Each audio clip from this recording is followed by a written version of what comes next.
제가 어렸을 때 자라면서 가장 많이 들었던 말 중에 하나가 보리고개라는 말이었습니다. 일제 강점기에 일본 사람들이나 지주들이 농꾼들이 농사지은 쌀이나 보리를 많이 가져가는 바람에 가난한 농민들은 이 보리로 살아야 되는데 봄에 보리 추수하기 전이 먹을 것이 가장 없을 때였습니다. 그래서 사람들은 먹을 것을 찾기 위해서 산에 가서 칡뿌리를 캐가지고 오기도 하고 또 소나무의 연한 가지를 꺾어가지고 껍질을 벗겨서 먹기도 했습니다. 또 그런 것도 먹지 못하는 사람은 얼굴이 누렇게 떠가지고 황달이 와서 죽는 그런 분들도 있었습니다. 그러다가 그 고개를 넘기고 보리 추수를 하게 되면 먹을 것이 생기기 때문에 사람들은 한 고비를 넘기고 또 1년 동안 먹고 살 준비를 했던 것입니다. 그러나 제가 어렸을 때는 이미 보리고개가 없었습니다.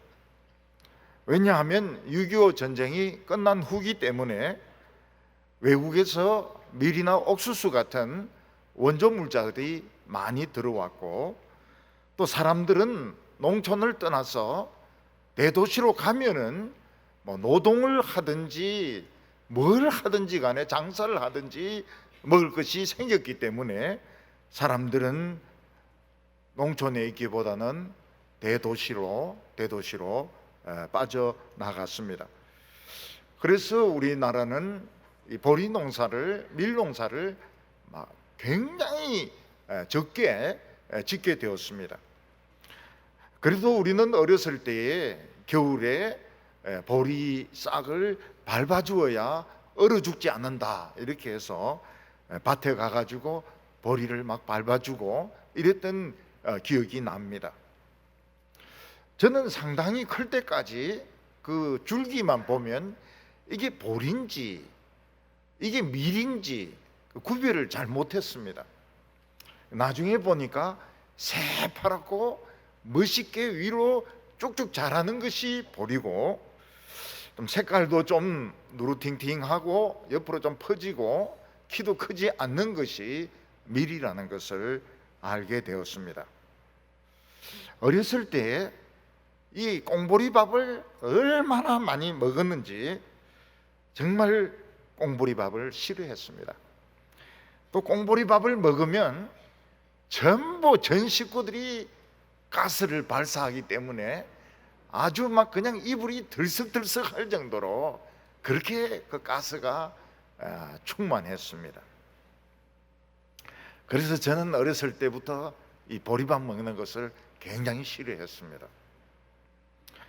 근데 대구에 설교할 일이 있어서 한번 내려오니까 그 주최하는 그 목사님하고 장모님이 저를 어디로 데리고 가는가 하니까 보리밥집으로 데려가는 겁니다. 그 저는 이 보리밥을 돈 주고 사 먹는 것이 이해가 안 됐습니다.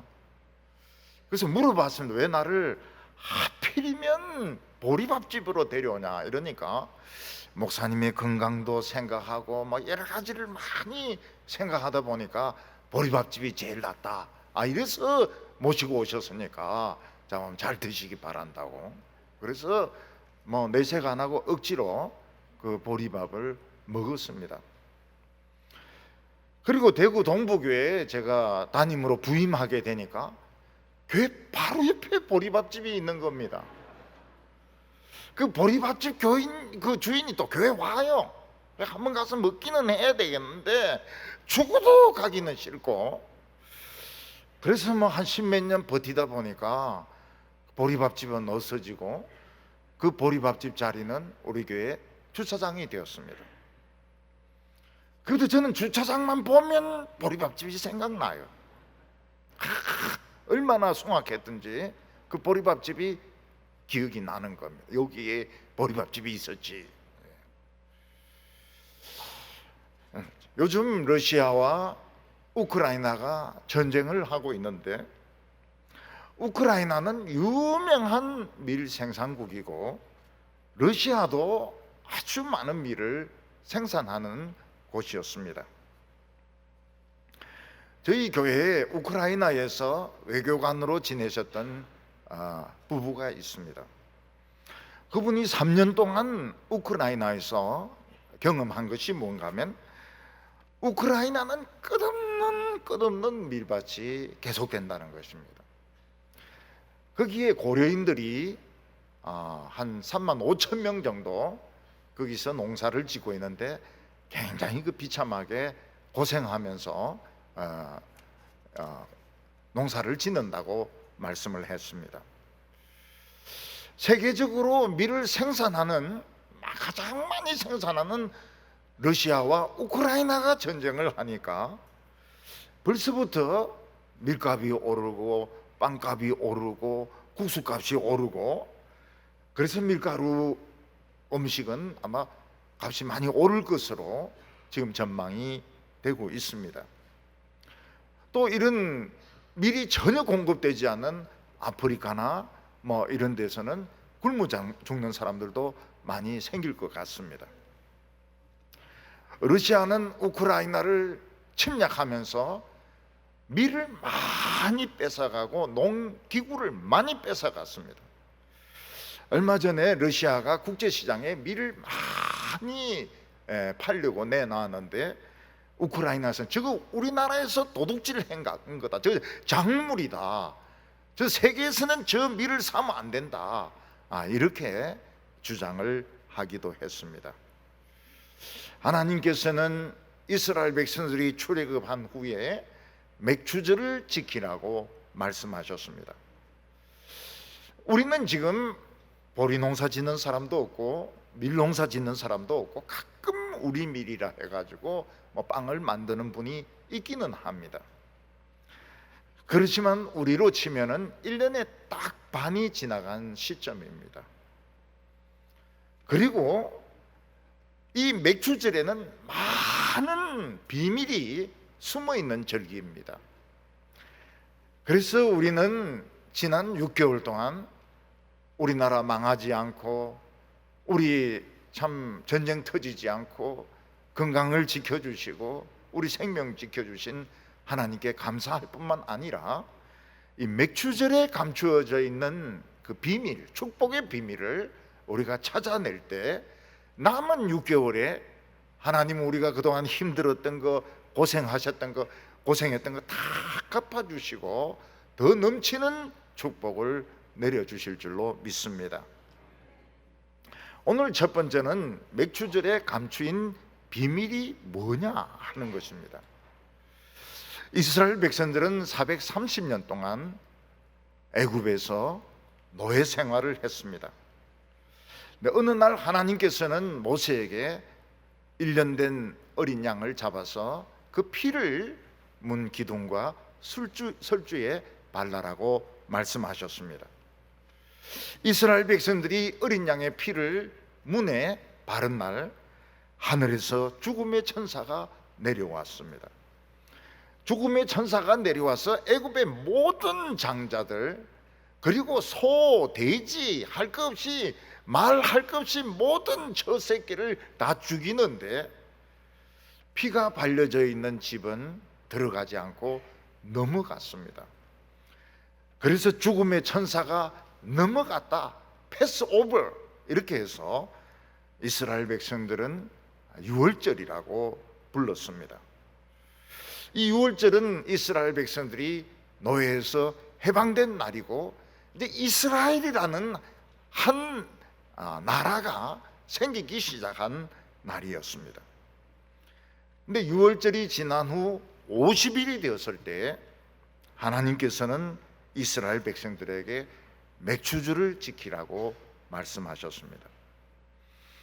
보통 이 밀이나 보리를 추수할 때 우리는 주로 쌀을 추수하지만 서양 사람들은 밀이 중요하거든요.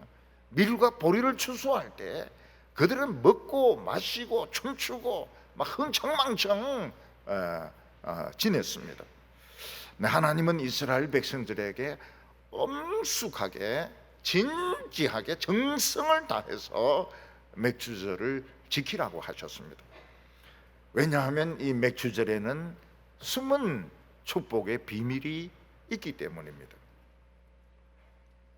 하나님께서 이스라엘 백성들에게 맥주절을 지키라고 말씀하셨을 때는 이스라엘 백성들이 농사를 지을 때가 아닙니다. 그들은 광야를 지나가면서 풀 한 폭이 나무 한 그루 없는 그 뜨거운 광야를 지나갈 때였습니다. 지금도 시내산 밑을 가면 얼마나 뜨거운 바람이 부는지 사람들이 숨을 제대로 쉴 수가 없습니다. 태양이 얼마나 뜨거운지 머리에 수건을 쓰지 않고 얼마나 열풍이 불어대는지 입에 수건으로 감지 않으면은 정말 숨도 제대로 쉴 수 없는 그런 곳에서 풀 한 폭이 나무 한 그루도 제대로 없고 전부 돌받친 곳에서 하나님께서는 맥주절을 지키라고 말씀하셨던 것입니다. 보리 없습니다. 밀 없습니다. 아무것도 없습니다. 근데 하나님께서 아무것도 없는 이스라엘 백성들에게 맥주절을 지키라고 말씀하신 것은 앞으로 틀림없이 이스라엘 백성들을 젖과 꿀이 흐르는 가나안 땅에 들어가게 하셔서 그들로 하여금 밀농사를 짓고 보리 농사를 짓고 그들로 하여금 올리브 포도 농사를 지을 거기 때문에 하나님이 틀림없이 그런 축복을 주실 거기 때문에 그것을 믿고 맥주절을 지키라고 말씀하셨던 것입니다. 그래서 이 맥주절이라고 하는 것은 미래에 대한 약속의 절기입니다. 지금은 땅 한 평 없고 밀도 없고 보리도 없지만 하나님은 틀림없이 우리에게 가나안 땅을 주시고 미래의 축복을 주신다는 약속이 있는 약속의 절기가 바로 이 맥주절인 것입니다. 그래서 우리는 지금 보리 농사도 짓지 않습니다. 우리는 지금 밀 농사도 짓지 않습니다. 그 대신 우리는 2년 반 동안 코로나가 나라 전체를 초토화시켜 놓았습니다. 나라의 정치도 너무 못하는 바람에 백성들이 고생을 엄청나게 했습니다. 근데 우리가 오늘 맥주절을 지키는 이유가 무엇입니까? 하나님은 반드시 우리에게 미래의 축복을 주셔서 젖과 꿀이 흐르는 땅에서 풍성한 복을 주신다고 약속을 하셨기 때문에 그 약속을 믿고 절기를 지키는 것입니다. 하나님께서는 이 맥주절에 어떤 일을 하셨을까요? 하나님은 광야에 있는 이스라엘 백성들에게 밀과 보리를 하늘에서 부어주시지 아니하셨습니다. 그 대신에 하나님은 이 맥주절에 모세로 하여금 시내산에 올라가서 하나님의 두 돌비를 받아가지고 내려오게 하셨습니다. 모세는 시내산 꼭대기에 올라가서 40일 동안 먹지도 않고 잠을 자지도 않고 정말 그 천상의 경험을 하면서 율법의 두 돌비를 받아가지고 내려왔던 것입니다. 그래서 이 맥주절은 단순히 밀추수를 하고 보리추수하는 그런 절기가 아니고 하나님의 말씀을 받는 절기인 것입니다. 이게 첫 번째 비밀입니다. 하나님은 이스라엘 백성들이 광야에 있을 때 사람이 떡으로만 살 것이 아니요 하나님의 말씀으로 살 것이라고 말씀하셨습니다. 예수님께서도 제자들에게 기도를 가르쳐 주면서 우리에게 일용할 양식을 달라고 기도하라고 말씀하셨습니다.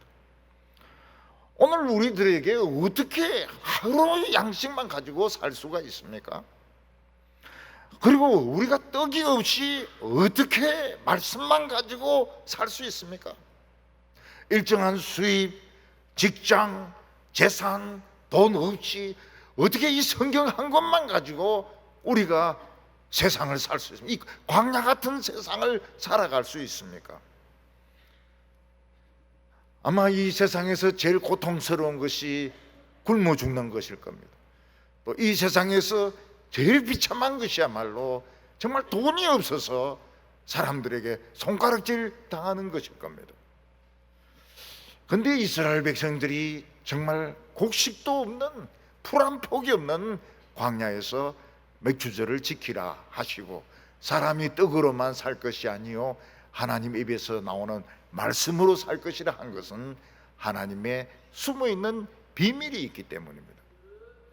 그 숨어있는 비밀이 무엇입니까? 우리가 하루밖에 먹을 양식이 없을 때, 우리에게 하나님의 말씀밖에 없을 때, 우리가 가진 것이 아무것도 없을 때 하나님 말씀은 살아나게 됩니다. 눈을 번쩍 뜨게 되는 겁니다.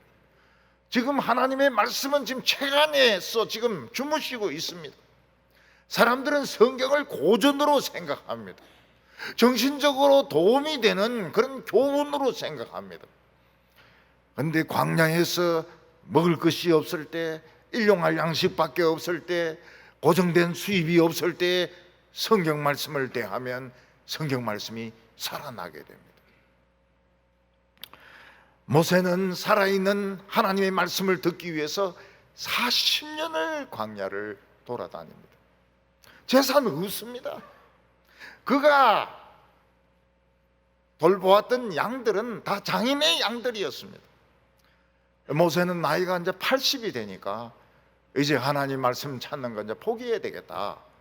그리고 포기하려는데 이상하게 마음에 감동이 생기면서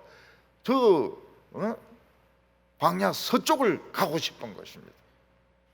거기에 갔을 때 불타는 떨기나무에서 나무가 안 타는 거예요. 불은 붙는데 나무가 안 타는 거예요. 이야, 이게 참 이상하다. 이거 좀 구경해야 되겠다. 그리고 가까이 가니까 하나님의 말씀을 듣게 되었습니다. 모세야, 모세야, 내가 선 곳은 거룩한 땅이니 내 발에서 신을 벗어라. 모세는 거기서 신발 벗고 바로 엎드리게 됩니다. 그 궁핍한 40년 결과 하나님의 말씀을 들었을 때 모세의 지팡이는 기적의 지팡이가 되었습니다. 모세는 지팡이 하나만 들고 애굽으로 돌아와서 바로와 대면을 합니다. 그리고 10번의 기적을 내립니다. 홍해를 쪼개어 가지고 이스라엘 백성들을 통과하게 하고 바로와 그 모든 신하들은 바다에 빠져 죽게 했던 것입니다. 이게 하나님의 말씀이 살아있는 것입니다. 그래서 모세가 한 것은 400년 동안 잠들어 있었던 하나님의 약속을 깨운 것이고, 400년 동안 잠들어 있었던 하나님의 말씀을 살아있는 말씀으로 만든 것입니다. 히브리서에 보면 하나님의 말씀은 살았고 운동력이 있어 좌우의 날선 어떤 것보다 예리하여 홍과 영과 관절과 골수를 쪼갠다고 했습니다. 하나님의 말씀은 살아서 막 움직입니다. 근데 우리에게만 움직이는 게 아닙니다. 푸틴에게 가서 목을 찌르기도 하고 시진핑에 그냥 배를 찌르기도 하고, 하나님의 말씀은 막 살아서 막 움직이는 것입니다. 그래서 2년 반 동안 코로나가 우리를 침체시키고 또 밀과 보리가 없는 광야에서 맥주절을 지키는 이 날은 비참하고 가난한 날이 아니고 하나님의 말씀이 살아나는 날이고 기적이 일어나는 날이고 병이 치료되는 날인 것입니다. 그래서 오늘 우리 성도들에게는 기적이 일어나기를 바랍니다. 병이 다 치료되기를 바랍니다. 예수님이 십자가에 못 박히실 때가 유월절 양 잡는 날이었습니다. 그리고 50일이 지난 후 맥추절, 또 오순절이라고 할 때에 어떤 일이 일어났습니까? 120명의 성도들이 다락에 모여서 열심히 기도하고 있을 때 약속하신 성령이 불같이 바람같이 모든 성도들에게 임했습니다. 불하고 바람하고 합치면 어떻게 됩니까? 불바람이 일어나게 됩니다. 이 불바람은 막 온 산을 다 태우고 온 세상을 다 태우는 불이 되는데, 성령이 그런 능력으로 임했던 것입니다. 그때 다락방에서 기도하던 성도들은 전부 성령의 충만함을 받아서 그 방에 있을 수가 없습니다.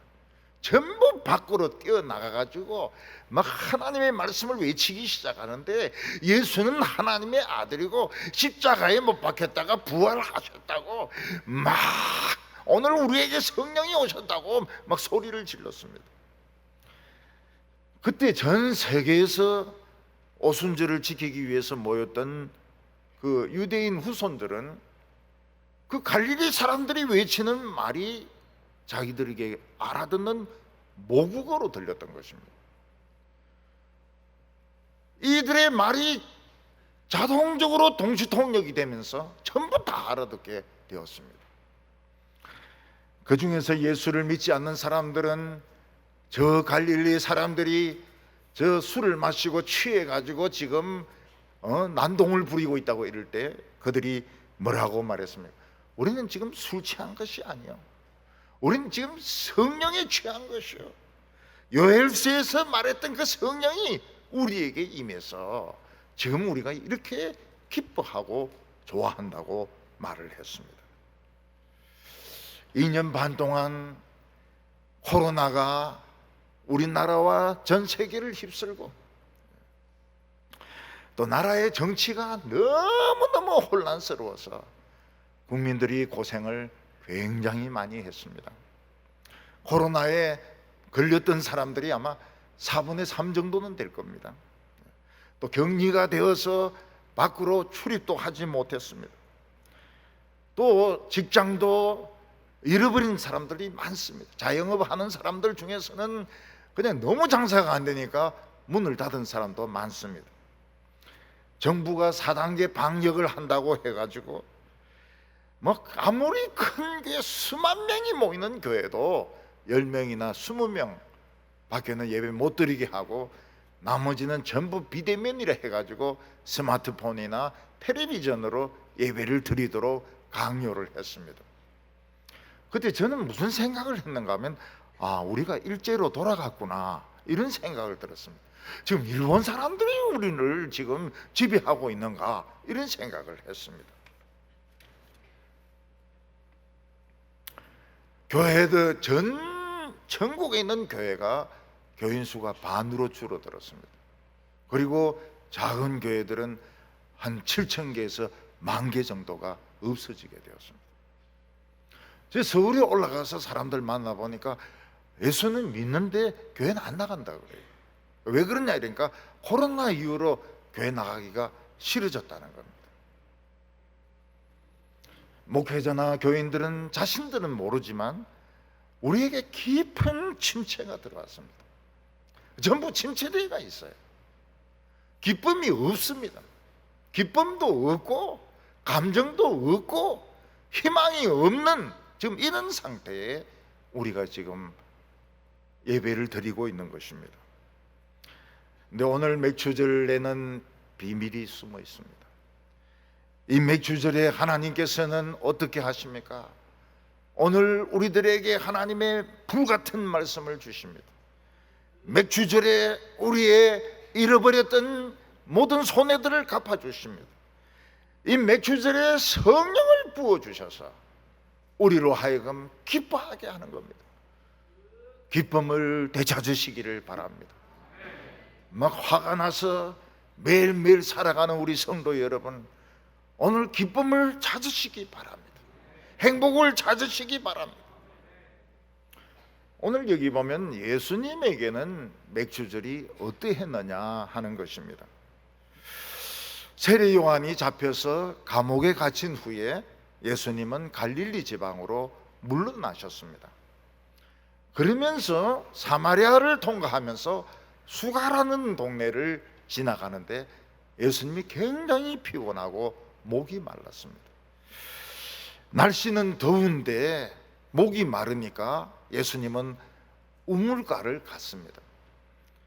근데 거기 사람들이 인심이 얼마나 흉악하고 도둑들이 얼마나 많았는지 이 두레박을 누가 훔쳐갈까 싶어서 두레박을 치워놔 버렸습니다. 예수님은 물을 마실 수가 없어서요.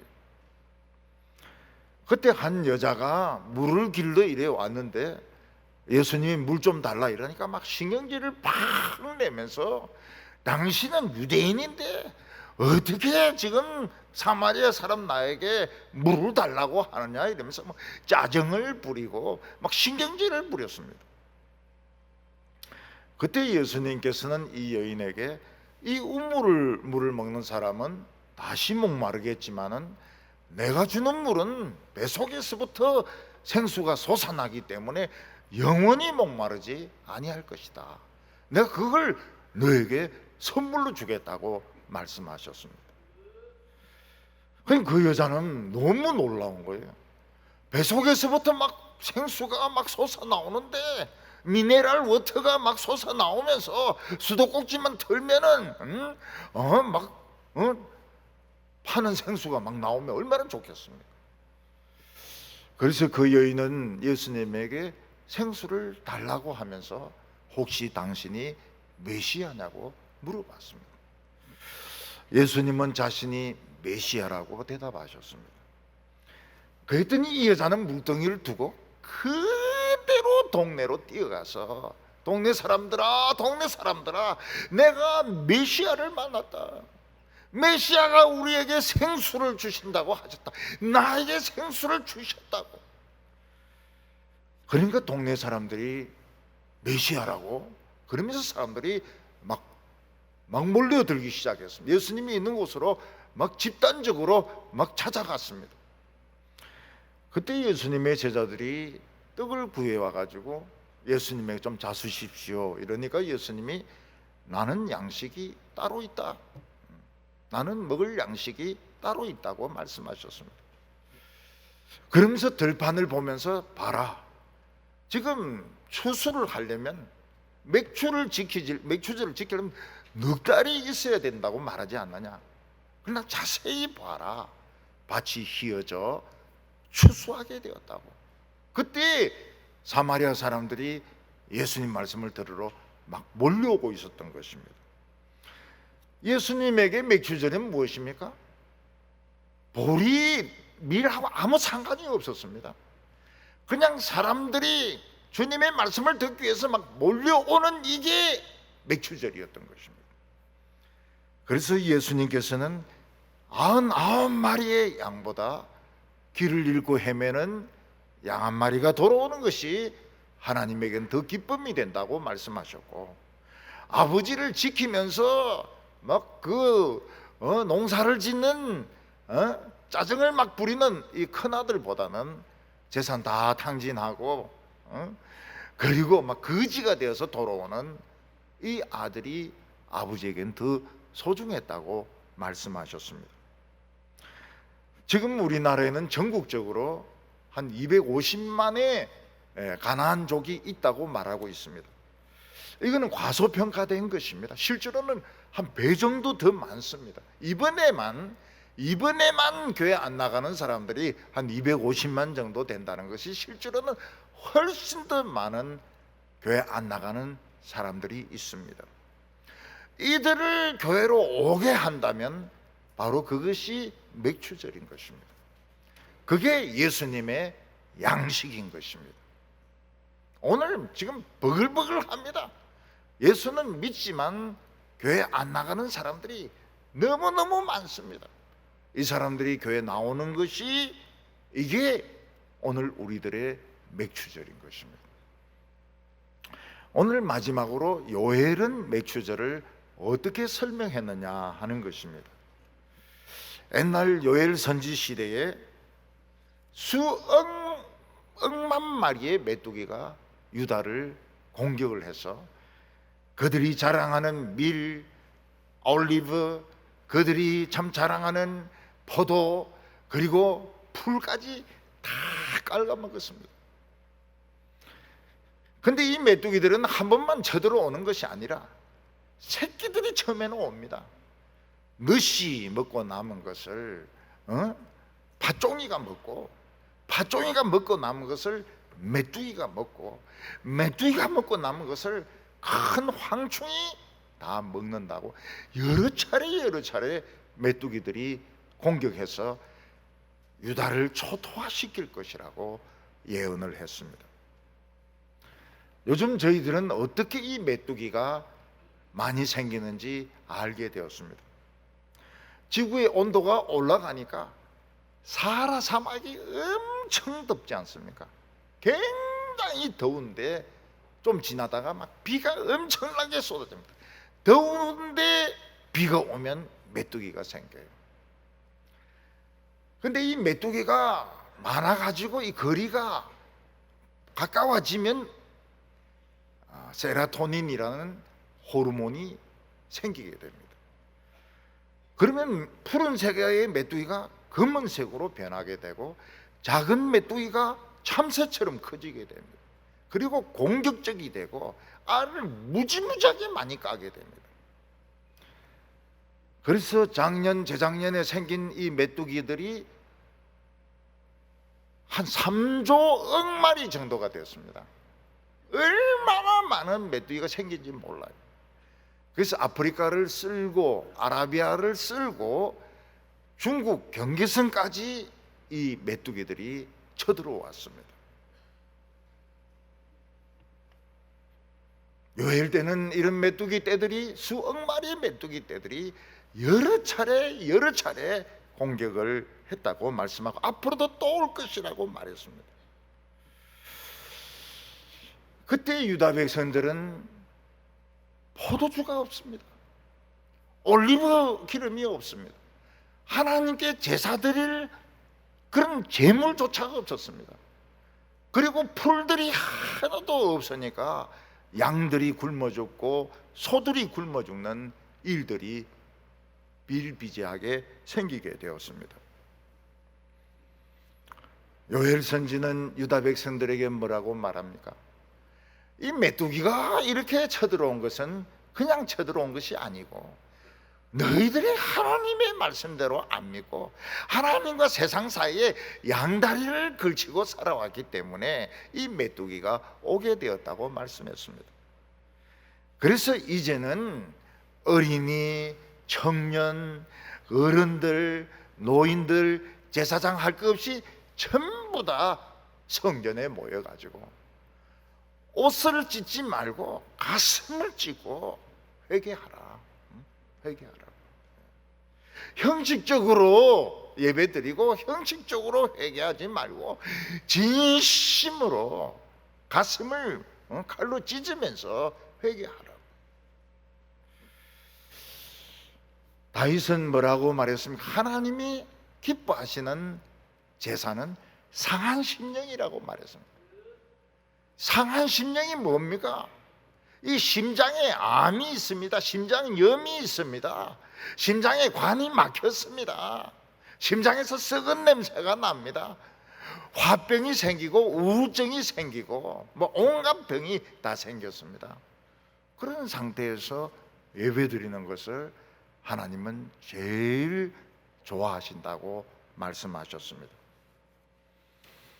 오늘 우리들은 자신들은 모르지만 다 화병이 있습니다. 화병이. 뭐라 이야기하면 막 화부터 냅니다. 우울증 다 가지고 있습니다. 우울증, 불면증 다 가지고 있습니다. 잠을 못 자가지고 거의 미칠 지경이 지금 되어 있습니다. 하나님 앞에서 이 상한 가슴, 잠을 자지 못하고 몸에 암이 생기고 가정에 어려움이 있고 풀리지 않는 이런 일들을 하나님 앞에 내어놓고 회개할 때 하나님께서 치료해 주신다는 것입니다. 그리고 뭐라고 말씀하십니까? 그동안 메뚜기가 먹어치웠던 양식을 농사가 얼마나 잘 되는지 다 갖고도 남는다고 했습니다. 메뚜기가 먹어치웠던 것을 농사로 다 회복시켜 주시겠다고 말씀하셨습니다. 올리브 다 회복되고 포도 다 회복되고 밀 다 회복시켜 줄 거라고 약속하셨습니다. 이 맥주절은 완전히 회복의 절기입니다.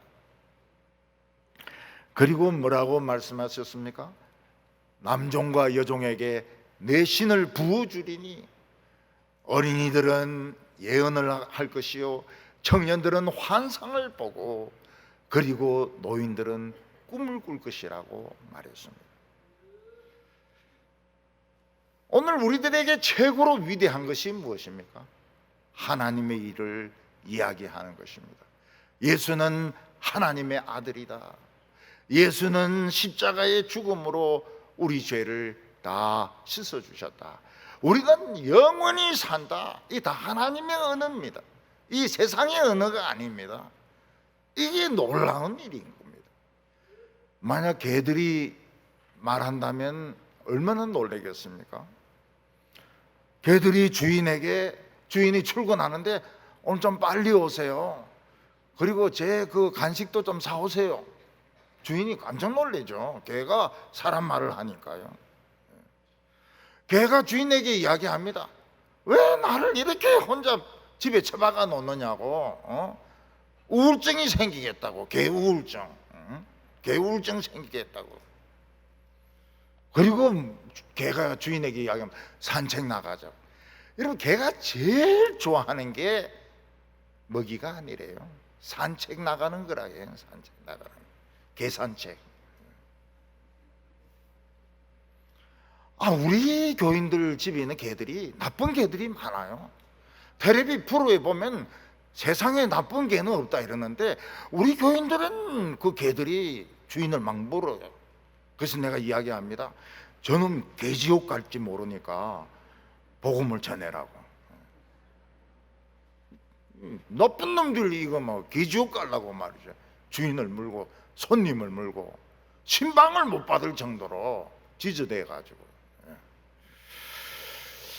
우리에게 가장 놀라운 일이 성령이 임해서 하나님의 말씀을 전하고 그걸 알아듣는 것입니다. 오늘 말씀을 알아듣는 성도들에게 복이 있을 것입니다. 기적이 일어날 것입니다. 최고로 위대한 축복이 임할 것입니다. 이거보다 더 위대한 것이 없습니다. 맥주절은 미래를 약속하는 절기입니다. 지금까지 2년 반 힘들었지만 앞으로 하나님이 2년 반을 축복해 주실 것입니다. 맥주절은 하나님의 말씀이 깨어나는 날입니다. 성경책 속에 잠들어 있던 성경이 깨어날 때 지팡이 하나로 기적이 일어납니다. 돈 없이, 정기적인 수입 없이 기도가 응답되게 됩니다. 맥주절은 기쁨의 절기입니다. 성령이 임하니까 전부 기뻐해서 밖으로 뛰어나가서 너무 기쁘니까 집 안에 있을 수가 없었던 것입니다. 우리 성도들이 이런 기쁨을 찾으시기 바랍니다. 너무너무 참 힘들게 우울하게 감정 없이 살아오셨다면 오늘 이 감정을 살리시기 바랍니다. 유머를 되찾으십시오. 옛날에 얼마나 유머를 잘했습니까? 얼마나 잘 웃으셨습니까? 옛날에 얼마나 이뻤습니까? 근데 이제는 웃지도 않고 유머도 없어지고 짜증과 막 화만 잔뜩 나는데, 이제는 그렇게 살지 마시기 바라고, 이제는 웃으시기 바랍니다. 맥주절은 성령이 임하는 날입니다. 오늘 우리 모두에게 성령이 임해서 불같은 성령을 받고 우리 성도들의 병도 낫고 경제적으로도 복을 받고 교회에 큰 부흥이 일어나는 날이 되기를 축원합니다. 기도드리겠습니다. 거룩하신 하나님 아버지, 1년 365일이 똑같은 것 같지만 그 중에 비밀의 날을 하루 정해 놓으셔서 맥주절을 지키게 하여 주심을 감사합니다. 우리는 2년 반 동안 힘들었습니다. 우리는 이 정신 나간 정부 때문에 경제적으로나 정신적으로 너무 힘들었습니다. 하나님 아버지, 오늘 우리가 이 맥주절을 통하여 하나님의 말씀이 살아나게 하여 주시옵소서. 기적이 일어나게 하여 주시옵소서. 웃음을 잃어버리고 유머를 잃어버리고 기쁨이 없이 살았던 우리 성도들에게 기쁨이 살아나게 하여 주시옵소서.